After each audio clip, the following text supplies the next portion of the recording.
Hello, everyone. Once again, this is Dare to Speak.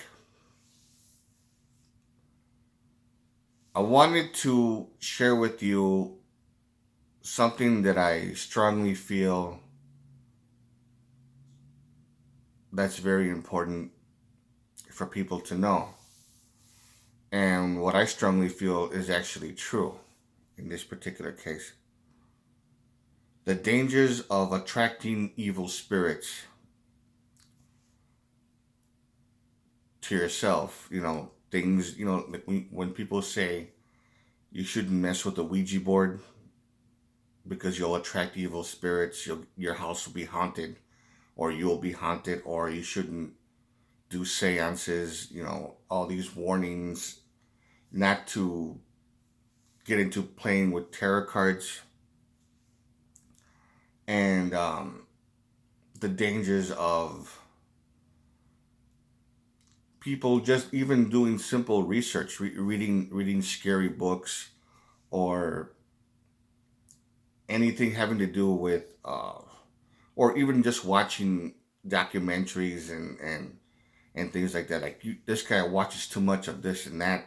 That's why you're getting nightmares. That's why you're getting sleep paralysis because you're fucking around too much with this and that.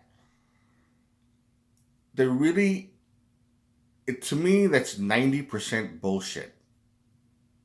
90%. But I can't really say it's complete bullshit. I can't really say that. But it's mostly 90% bullshit. It's 10% true because this is a no-brainer right here. I mean, if you mess with the Ouija board and you're not mentally and emotionally prepared for it, and if you don't know all the do's and don'ts, then of course, yeah, you're going to attract evil spirits. Something bad might happen to you. Most likely, it's about how much knowledge you have. If you lack the knowledge, and if you lack the the psychological and emotional preparation for it, if you're not prepared for it, of course, something bad will happen. Same thing with seances and people messing around with witchcraft. A dabbler reading from a book of a certain spell or whatever. If you do something, I mean, experimenting and stuff like that, and if you don't know what you're doing, then yeah, that could actually happen. Or people who play Bloody Mary and they just goof around and they don't do the proper precautions for it and stuff like that. Yeah, of course.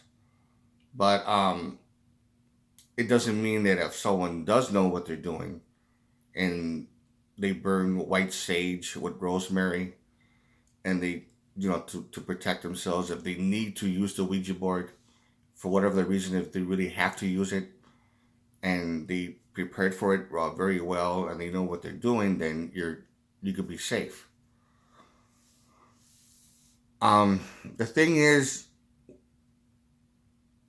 when people say, when you read too many books on UFOs or on witchcraft, on witches, uh, legends and stuff like that, or if you read too many books on certain phenomenons like vampires, werewolves, and goblins or whatever like that, and like real serious books, no nonsense reference books, like I used to do. I mean, I used to get criticized every now and then by certain people saying, "Why do you get into that stuff? I mean, why do you read so much on demonology?" And because I want to know about it. That's what it is. I just want to and it's, well, just read the Bible and just be with God and stuff like that. And I'm like, first of all, that sounds that sounds so fucking narrow minded. That's very narrow minded. And secondly of all, the Bible is not the only thing to actually. I mean, it doesn't answer all the questions. I just hate it when people say that shit. And then when I do read a lot of these books, because I read so many books throughout the years. I read, especially through my teenage years, I read everything on witchcraft. I read everything on, excuse me, on black magic, white magic, everything that I could, about legends of certain occultists like Aleister Crowley, Cornelius Agrippa, Albertus Magnus, this one, Roger Bacon, and things like that. Even at one point, Nostradamus with his predictions, and also with him being a healer. Which, by the way, if he never did any kind of predictions, Nostradamus would have gone down in history as one of the greatest healers that ever lived. And I admire him for his kabbalistic magic and things that he did in that sense. When it comes to the whole idea of readings, because I also read angelology. Now, dealing with demonic forces, summoning demons, and people who have claimed to have done that, and people that's called there's something called the Goetia, which strictly deals with that kind of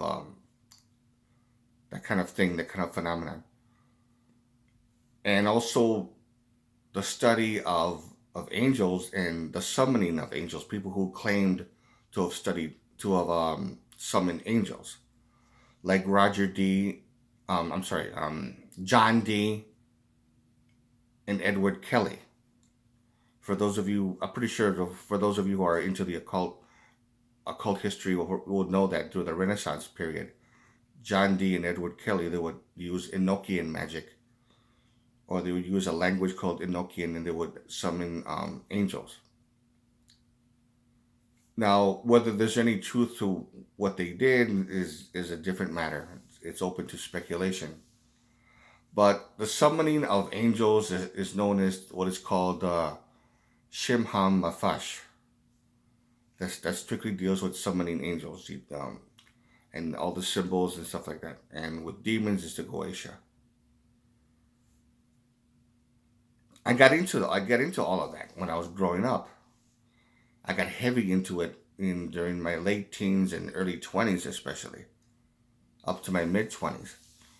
And I still got into it throughout the years, up into my the entire decade of my 20s and my early to mid 30s, until I was about, I would say, until I hit 40. When I was 40 or 41, that's when I started to doubt the existence of God and Satan.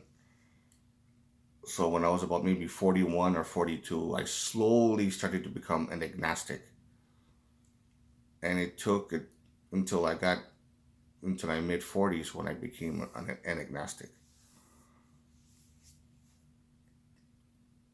The thing about it is, when you get into it, when you read a lot of books to gain knowledge, and there was a lot of scary videos that used to scare me a lot, but then I would watch them over and over and over again, and I started building up a tolerance to it. Right now, when it comes to watching a scary video on, if I were to purposely watch a video that's very terrifying, if I were to try to find one, it'll be very hard for me to do. There hasn't been any videos right now or documentaries on YouTube that would scare me to the point that I would want to sleep with the lights on, or something like that. I haven't as of yet. I haven't seen one. I haven't read a scary book that got me so scared that I became phobic. And I used to read books like that, but I got so used to it now that I want to read something else. And same thing with documentaries, on anything on DVD, or something like that, or on cable or whatever. Building up a tolerance to fear, to me, in my opinion, is a good thing, not a bad thing. So regardless of what Christians say that you shouldn't be watching scary movies, You shouldn't be watching scary videos because demons will come in and they'll haunt you and they'll do this and that. I have heard that crap so many fucking times. So many fucking times. And I never really paid attention to it. I was too stubborn, and I was glad that I was stubborn because it's mostly 90% bullshit.